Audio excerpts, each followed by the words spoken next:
If you want to be my love, I will take you up to heaven. I will be there for you night and day. If you want to be my love. Femenino, masculino. ¿Una cuestión de género?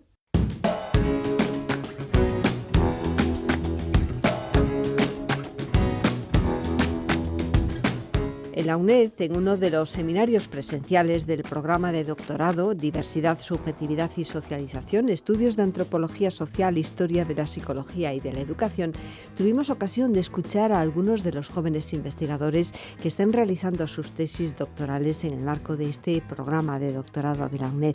El seminario giraba en torno al tema de la identidad y, en concreto, de la construcción de la identidad de género. Hoy queremos hablar con María Patiño Die. Es una de las estudiantes de este programa de doctorado, investigadora que ya pues es el segundo año, ¿verdad, María? Sí. Y bueno, ya está su tesis pues bastante avanzada. Ya deja de ser un proyecto para empezar a ser ya un trabajo científico en toda regla. Así que vamos a recordar algo de su currículum, María, para que nuestros oyentes sepan cómo llega María a estudiar en la UNED un curso de doctorado y además trabajando unos temas que seguramente les van a interesar. Estudió, como nos decía, hace muchos años geografía e historia y además una especialidad no muy común, prehistoria. Y después realizó pues, estudios de antropología social y cultural en la UNED y un máster del que queremos que nos haga un pequeño apunte, porque es un máster que de alguna manera pues, nos da también el marco para esta conversación. Y en ese máster, un máster oficial en estudios de mujeres, género y ciudadanía, en el trabajo de fin de curso, pues María obtiene un premio especial y precisamente sobre el trabajo Los espacios del miedo, espacios físicos y simbólicos. Estudio de caso, Lavapiés.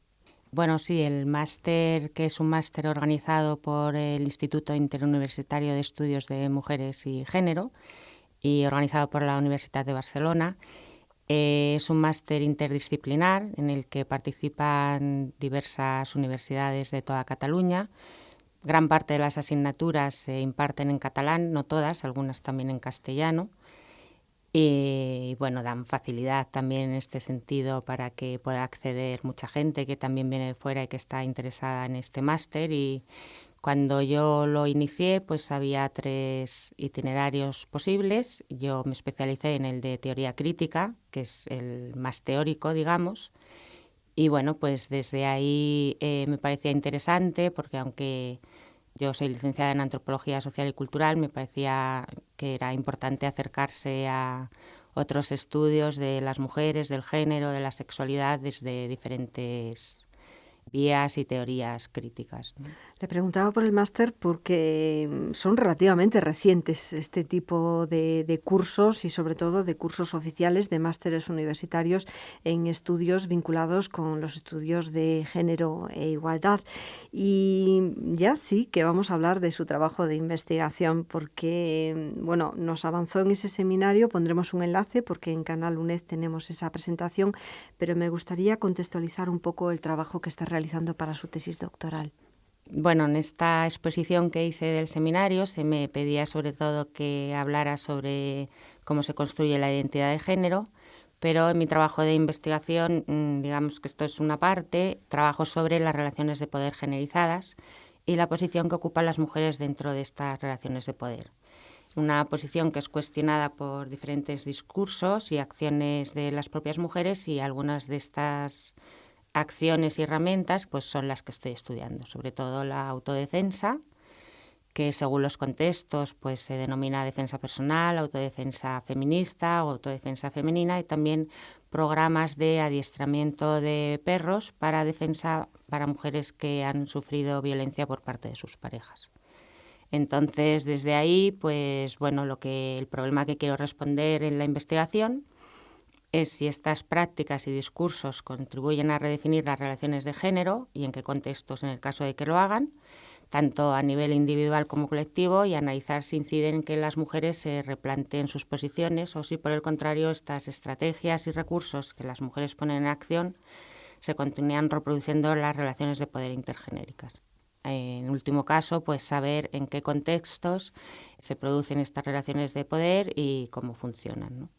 La cuestión que me interesa a mí, la cuestión teórica, es si basta con que los sujetos cambien sus prácticas para que se transformen las relaciones sociales entre los sexos, y si una modificación en el nivel ideológico es suficiente para que esas relaciones también se modifiquen.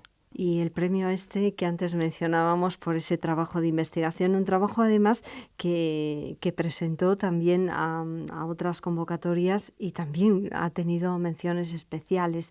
Ese trabajo sobre los espacios del miedo, espacios físicos y simbólicos, se lo pregunto porque en la presentación que nos hizo en ese seminario de la UNED, pues también nos puso algunas imágenes, algunas muestras que yo creo que estaban extraídas de este trabajo, porque también se relacionaban con lavapiés.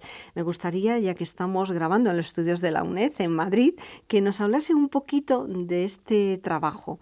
Bueno, yo, aunque el máster lo hice en Barcelona, como decía, el trabajo de campo lo hice sobre lavapiés porque vivo allí ahora mismo. He vivido allí muchos años, entonces me parecía un lugar que, al hablar sobre espacios físicos y simbólicos del miedo, era interesante desde mi enfoque de las mujeres, cómo perciben el espacio público y cómo se percibe de manera diferenciada entre mujeres y hombres, pero también porque lavapiés es un espacio donde los imaginarios funcionan de una manera importante, porque es un lugar en el que hay 48 cámaras de videovigilancia, donde la policía está muy presente, lo cual, además de ciertas noticias mediáticas, lo cual contribuye a que este imaginario sobre lo que puede dar miedo, lo que implica y significa el control, pues aparecía claramente ahí reflejado. Entonces, estos dos mundos de lavapiés, que por un lado es idealizado como lugar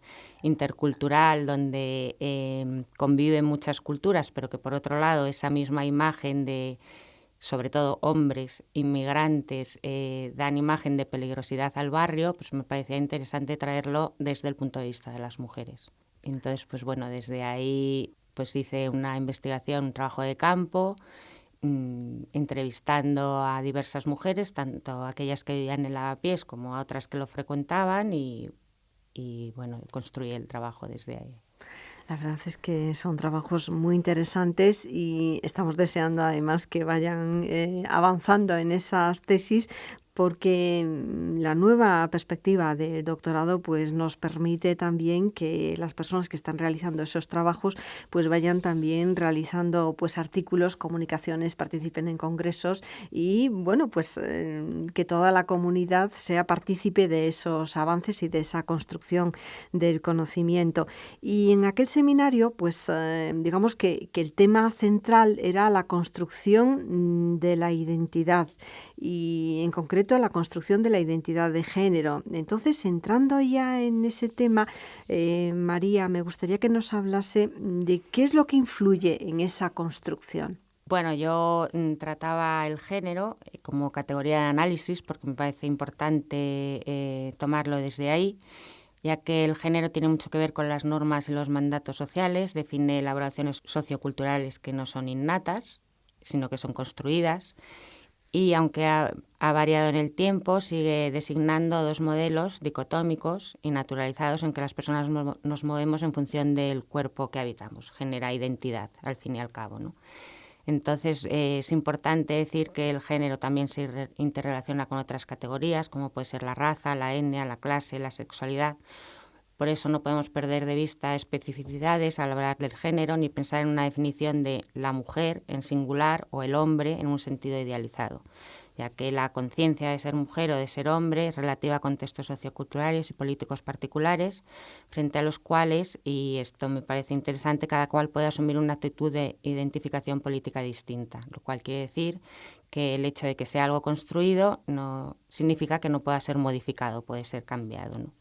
La identidad de género desde ahí forma parte de un proceso de socialización determinado y que diferencia roles y conductas de mujeres y hombres, además de que hay determinadas estructuras sociales, políticas y familiares en las que también intervienen variables socioculturales y valores específicos. Por lo tanto, a través del género podemos decir que se adjudica en cada cultura una serie de valores y expectativas diferenciadas a mujeres y hombres, que es lo que influye en el ámbito de una construcción de la identidad personal a través de una categoría sociocultural y también de una construcción social, ¿no? Somos educados desde nuestra infancia según los paradigmas sociales de lo que se interpreta como ser un hombre o ser una mujer, lo cual muchas veces aceptamos sin cuestionarlo porque lo consideramos normal, no consideramos que sea artificial, hablando de un sentido común sobre lo que es pertinente a los hombres o lo que es a las mujeres, pero lo que en realidad es una dicotomización intergenérica que supone una distribución desigual y jerarquizada de los roles que se asignan a mujeres y hombres.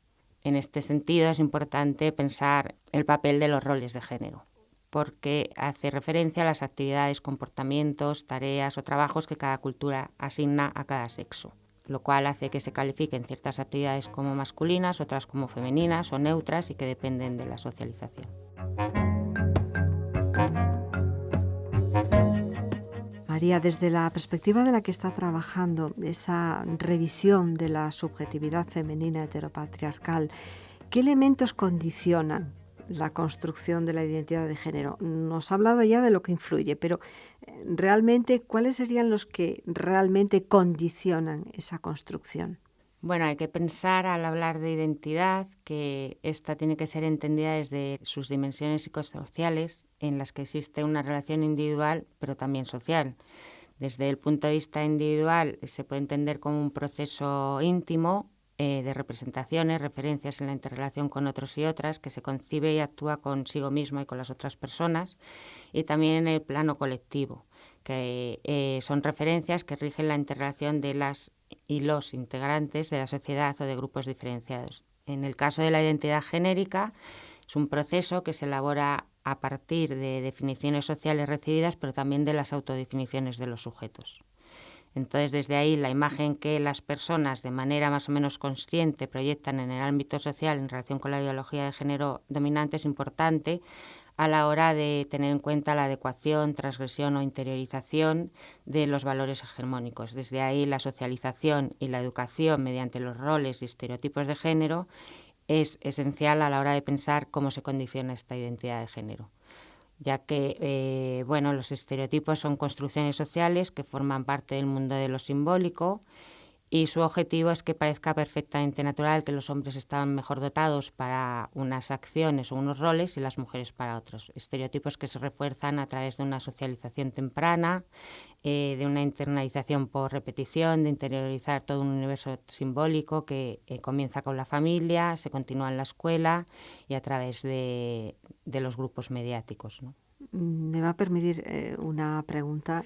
De alguna manera, cuando nos ha explicado lo que influye en la construcción de la identidad de género, estábamos hablando de elementos, digamos, pues que influyen en la propia sociedad, digamos, externos a la persona. Y ahora, cuando hablamos de esa construcción de la identidad de género, esos elementos que la condicionan, estaríamos hablando de las propias personas, cómo condicionan la percepción que cada uno de nosotros tenemos en cuanto a nuestro género. Bueno, yo en mi trabajo, y a través de diversas lecturas, parto del supuesto de que la subjetividad pasa de ser un resultado propiamente individual a ser un proceso en el cual intervienen una serie de prácticas discursivas concretas que están mediatizadas por cómo se construye socialmente esta identidad. Entonces, digamos que la identidad personal tiene una parte de autorreferencia, pero que también viene construida por la sociedad, el contexto histórico y el lugar en el que nos encontramos en cada momento. Esto nos viene al hilo de la siguiente cuestión, porque cuando hablamos de género, así a nivel general y a nivel de calle, digamos, pues todavía ese concepto se asocia casi exclusivamente a problemáticas femeninas. ¿Por qué sucede esto, María? Bueno, yo diría principalmente que existe una mala utilización del término y porque es muy frecuente el empleo de los términos género y mujer de manera intercambiable, lo cual nos lleva a pensar que las desigualdades de género son un problema exclusivo de las mujeres. Esto ha sido estudiado desde el feminismo, ha sido puesto también en tela de juicio, y desde la antropología feminista, digamos que lo que es importante es pensar el género como una categoría relacional. Algo que indica no solo las diferencias entre mujeres y hombres, sino también entre las propias mujeres. Entonces, desde ahí, digamos que no se puede vaciar de contenido la palabra con este uso que dice que intercambiable, como si todo solo tuviera que ver únicamente con las mujeres, porque se le despoja, por un lado, de la capacidad analítica que posee y, por otro, de la posibilidad de cambiar un sistema social que se basa en una desequivalencia y unas relaciones desiguales de poder entre mujeres y hombres, ¿no? Entonces, desde ahí, pensar el género como una categoría de análisis multidimensional y hacía referencia a que hay que pensar en otros aspectos, otras variables como la raza, la etnia, la sexualidad, la clase, etcétera, y además que es relacional, nos ayuda a indagar cómo las identidades de género se constituyen recíprocamente, con lo cual no se puede pensar en lo que significa ser hombre sin entender lo que significa ser mujer. Y cuando lo estoy diciendo en masculino, no me refiero a un hombre o una mujer idealizada, sino a una serie de posiciones en las que nos relacionamos en función del sexo que tenemos, ¿no? Bueno, la siguiente cuestión también se desprende de la conversación. Es algo que también se suele plantear. ¿Es la masculinidad o la feminidad una esencia innata, María Patiño? No. Si volvemos al género como concepto analítico, que surgió ya a principios de los 80 del pasado siglo, vemos cómo lo que se pretendía superar precisamente, teorizando sobre él, era este enunciado esencialista y universalista, según el cual la biología es destino. Las feministas en este caso lo utilizaron para distinguir lo que es construcción sociocultural de lo que depende de naturaleza. Y para señalar que la desigualdad entre mujeres y hombres no es un hecho inmutable de orden natural. La feminidad o masculinidad lo que definen son elaboraciones culturales que no son innatas, que son construidas, por tanto se pueden modificar, y que no hay una manera natural de ser mujer o de ser hombre. Hay una serie de características que han definido tradicionalmente lo que significa la feminidad y la masculinidad, pero que no corresponden a una esencia biológica que nos determina como personas con género, ¿no? Bueno, ya nos ha quedado claro también, por lo que nos ha estado comentando, que sí que podemos hablar de una construcción social y de una construcción subjetiva de la identidad de género. No sé si algún comentario sobre esta cuestión, María Patiño, porque también me gustaría que nos hablase de algo que se desprende un poco de su investigación, de sus trabajos y también de otros trabajos que vamos viendo no solamente en la universidad, sino pues en la comunidad científica en general, en otras instancias. ¿Se está transformando esta visión, digamos, tradicional que teníamos del género, la concepción tradicional que había de género, María? Parece que algo sí parece que se está moviendo. Bueno, aunque existen múltiples formas de ser mujer y ser hombre, o ser mujeres y ser hombres, la sociedad sigue tendiendo a asignar a las personas identidades fijas, inmutables, pero creo que detrás de esta estrategia esencializadora, que decíamos está construida, se están desarrollando opciones individuales o colectivas que en la práctica son opciones más fluidas, evitando así que los estereotipos con los que nos movemos y nos educamos puedan hacer que los sujetos sean vistos como incapaces de plantear alternativas. Entonces, desde ahí creo que sí, que la suma de prácticas divergentes está dando base para cambiar la valoración de conductas estigmatizadas por lo que se consideraba que era apropiado para mujeres o era apropiado también para los hombres, desafiando y, por tanto, subvirtiendo el poder dominante y cuestionando lo legítimo y lo apropiado de aquello que se piensa como propio de mujeres y hombres.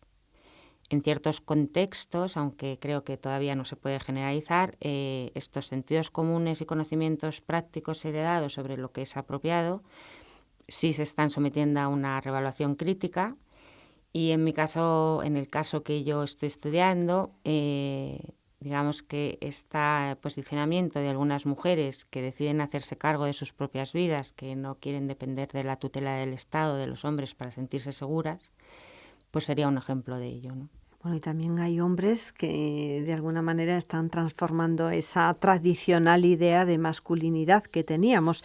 Precisamente en este seminario, pues otra compañera, Patricia Castellanos, nos hablaba de cómo se estaba construyendo esa nueva masculinidad. Y cambiando un poco estos aspectos que estamos tratando, que quizás puedan parecer un poco teóricos para nuestros oyentes, pero bueno, la teoría y la investigación es la base y además, bueno, se construye a través de la observación y del estudio de casos y de la realidad en la que vivimos. Trabaja también en el tema de la violencia. Y cuando escuchamos hablar de violencia de género, violencia en la familia, violencia contra las mujeres, también violencia contra los hombres, ¿esto tiene algo que ver?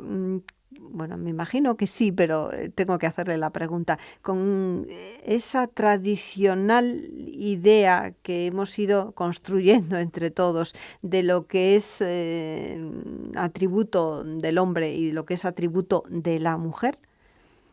Sí, bueno, yo creo que habría que puntualizar primero en el uso de los términos y pensar que al hablar de violencia de género, lo cual ha sido muy discutida desde que se está utilizando como concepto teórico, hay que pensar en las implicaciones que tiene al pensarlo solo como la violencia que se ejerce sobre las mujeres por parte de su pareja o expareja masculina, lo cual hace que se invisibilicen ciertas violencias. Por eso prefiero hablar de violencias en plural, lo cual incluiría, y aquí viene el cómo se determina esta concepción de roles masculino y femenino, esta supuesta pasividad y debilidad de las mujeres frente a una natural fortaleza y autoridad de los hombres, una supuesta natural complementariedad que en realidad es una asimetría cotidiana, lo cual vemos que sí contribuye de cierta manera a que se siga estableciendo una relación de dominación masculina versus sumisión femenina, ¿no? Desde aquí contaba en este seminario en el que antes aludía cómo en un estudio que realizó Soledad Murillo sobre las relaciones de poder entre mujeres y hombres, había varios grupos de discusión y en uno de ellos, que estaba compuesto únicamente por mujeres de entre, creo que era 14 a 17 años o una cosa así, pues ellas manifestaban que lo que esperaban de sus parejas masculinas era que en el espacio de lo público, estando fuera de casa, las cuidaran, tuvieran esta posición de cuidados, de fortaleza, mientras que cuando estaban en los contextos de lo íntimo, querían que tuvieran estas cualidades que supuestamente se atribuyen a las mujeres de empatía, de escucha, lo cual, una vez más, reproduce estas relaciones de poder, ¿no? Entonces creo que sí, que efectivamente que hay una relación con la tradicional concepción de roles que se siguen manteniendo en algunos casos y que influyen en que se considere, en el caso que yo estudio, a las mujeres como sujetos débiles, conciliadores, pacíficos, necesitados de la protección de los hombres, ¿no? Bueno, y cuál es la tendencia, o por lo menos a raíz de las investigaciones y me imagino que también a raíz de esos cambios en los propios currículum, porque en el seminario también hablaron del papel que juega la escuela, de esos, digamos, de esas instituciones que de alguna manera nos están condicionando, que parece que cambian y no cambian tan, digamos, tan deprisa como evoluciona la propia sociedad, pero ahí tenemos también todo el papel que juegan los medios de comunicación, que muchas veces están reforzando esos roles tradicionales. Así que me aventuro un poco porque todavía están investigando y todavía tiene mucho tiempo para ese trabajo de investigación, pero ¿qué es lo que puede aportar la investigación para que esto cambie, María? Pienso que lo primero que hay que hacer es visibilizar, debatir, escribir, hablar sobre estos temas, pero me parece muy importante también dar voz a las mujeres, que ellas sean protagonistas de su propia historia. Hablo de las mujeres porque es mi punto de investigación. Si estuviera aquí Patricia también nos hablaría de los hombres. Pero bueno, trabajar estas nuevas masculinidades, trabajar estas otras posiciones que algunas mujeres están buscando, hacer investigaciones desde la academia, pero sin olvidarnos de todas estas acciones y de todo este activismo que también se produce en otros contextos. Y me parece que desde ahí conjugar ambas cosas es lo que nos va a llevar a que, bueno, lo que planteaba en un principio de la entrevista, ver si realmente se pueden reconfigurar estas relaciones y si inciden en nuestro día a día, ¿no? Y desde ahí, pues me parece que se promuevan másteres en diferentes universidades del Estado español. Es importante que se muestre una perspectiva que hasta hace poco no era tomada en cuenta o que se tomaba en contextos muy concretos. Pues es algo importante, pero también creo que es importante pensar el género de manera transversal, no como una categoría estanca que se estudia por determinadas personas, que interesa por razones personales, como si fuera ajeno a una realidad diaria que en realidad nos afecta a todo el mundo. Bueno, muchísimas gracias, María Patiño Die, que está realizando el doctorado en la UNED, en la Universidad Nacional de Educación a Distancia, dentro de ese programa de doctorado Diversidad, Subjetividad y Socialización, estudios en antropología social, historia de la psicología y de la educación. Y hasta otra ocasión. Espero que tengamos la oportunidad de hacer un coloquio también con Patricia Castellanos, que trabaja esos temas que decíamos de masculinidad, de esa nueva masculinidad, y con otros estudiantes del doctorado. Muchísimas gracias, María, y hasta otra ocasión. Gracias a vosotras por invitarme. En Canal UNED, canal.uned.es, seguimos hablando de este programa de doctorado con una de las profesoras del programa, Gabriela Ossenbach. Y también pondremos enlaces a las presentaciones de María Patiño Die sobre cómo se construye la identidad de género, y de Patricia Castellanos, que investiga sobre el proceso de socialización masculina a través de la Escuela Española de la Transición. They say that love is just a mistake, but one thing's for sure, it's always give and take. Man wants his woman, and woman needs a man, but what they really need, nobody understands. No matter how we try, it's always give and take. Sin distancias, un programa de la UNED en Radio 3, y cuando quieras en canal.uned.es.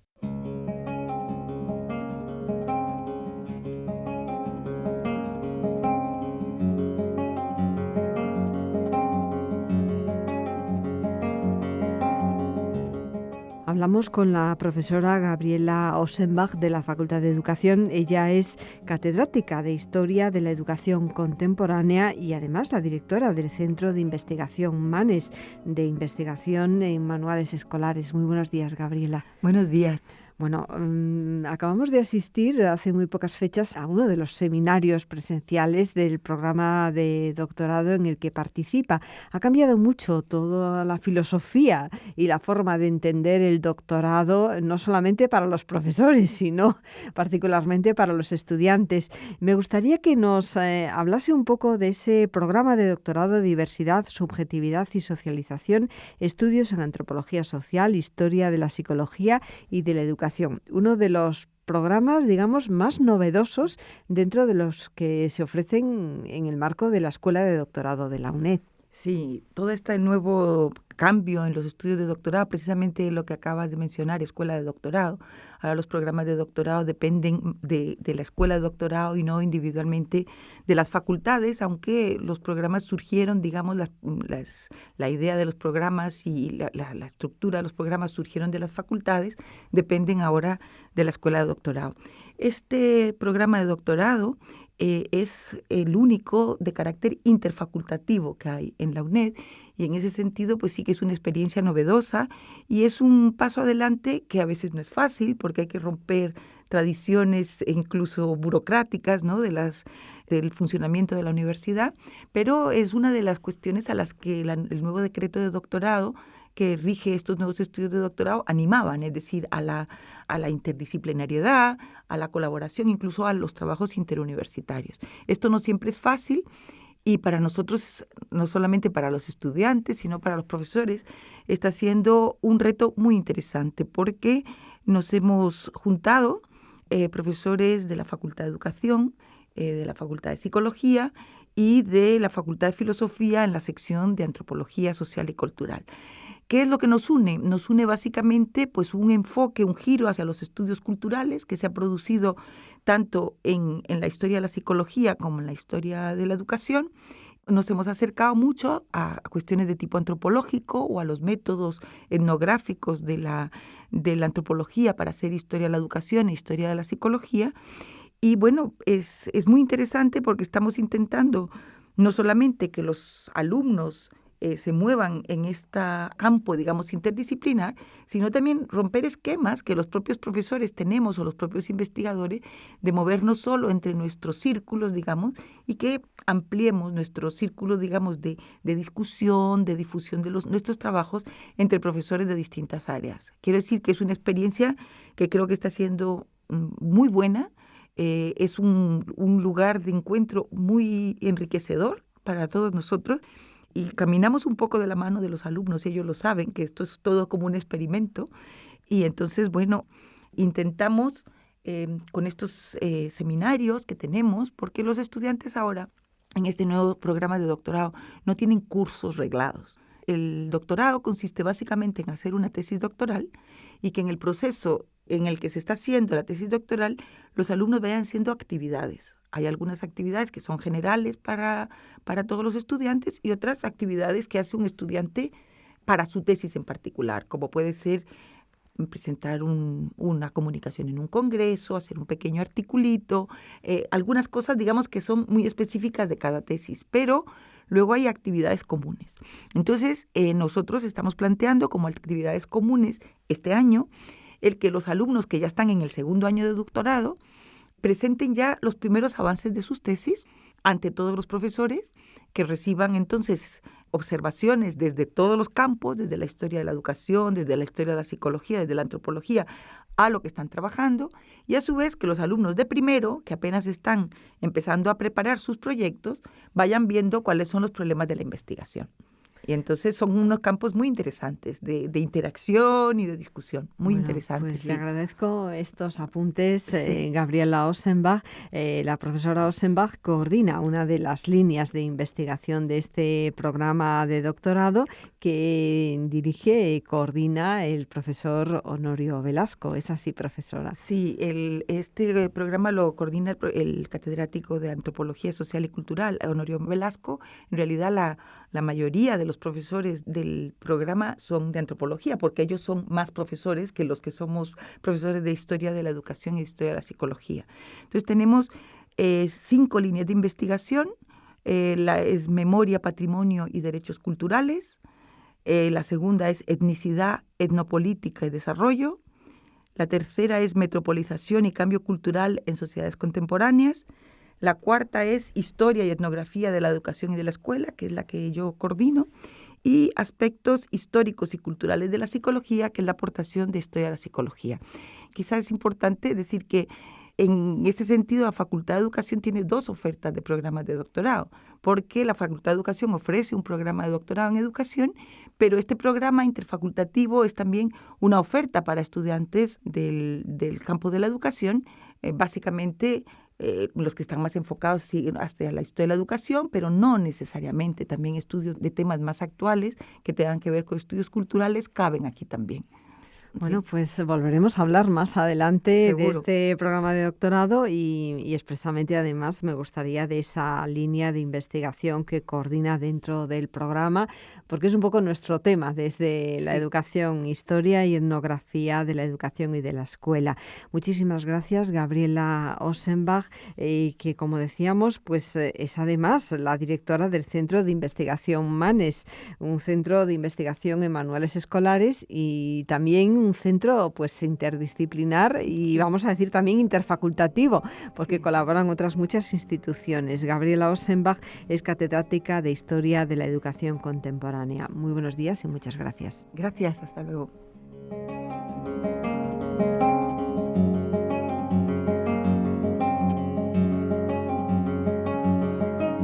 Hoy también hemos hablado con María Patiño Die, que está realizando ya su tesis doctoral en el marco de este programa de doctorado. Le hemos preguntado además por qué eligió la UNED para realizar su doctorado. María realizó la licenciatura de Geografía e Historia en la especialidad de Prehistoria en la universidad, digamos, tradicional, presencial.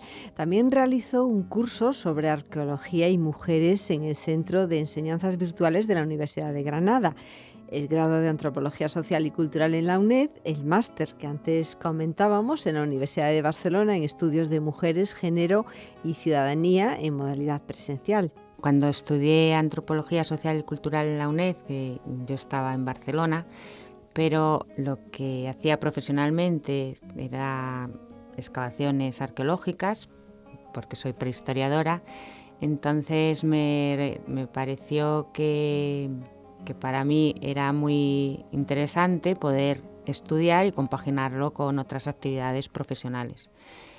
Me fue bastante bien, aunque tuve que estudiar mucho, y pensé que a lo mejor hacerlo desde ahí y hacer el doctorado en una universidad que ya sé cómo funciona, pues me podía ser de utilidad y además también me daba pie a que este programa de doctorado, que es multidisciplinar, aportara algo más que aportaba también el máster del que estábamos hablando, de estudios multidisciplinares y de una visión más holística.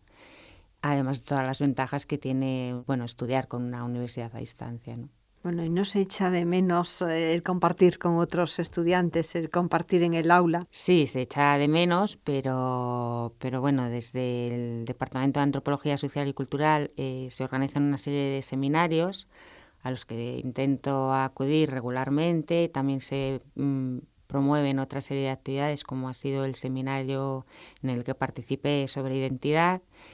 Y sí, claro, el tener un contacto directo con las personas que están en un tipo de actividad similar a la tuya, aunque las investigaciones sean diferentes, pues también ayuda y acompaña, ¿no? Sobre en todo. Estos niveles de investigación, ¿qué papel juegan las nuevas tecnologías y en concreto pues esas herramientas que la UNED pone a disposición de sus alumnos? ¿Son fáciles de utilizar? ¿Se pueden utilizar cuando uno está haciendo un trabajo de investigación como es la tesis doctoral? Sí, claro, se pueden utilizar y además son muy útiles y la UNED en estos cursos de doctorado, desde la plataforma ALF, pues promueve una serie de actividades y de cursos que para hacer un trabajo de investigación como el doctorado, pues ayuda mucho a trabajar con fuentes bibliográficas, con otro tipo de textos, con referencias y que desde ahí pues es un extra, ¿no?, que también se nos da.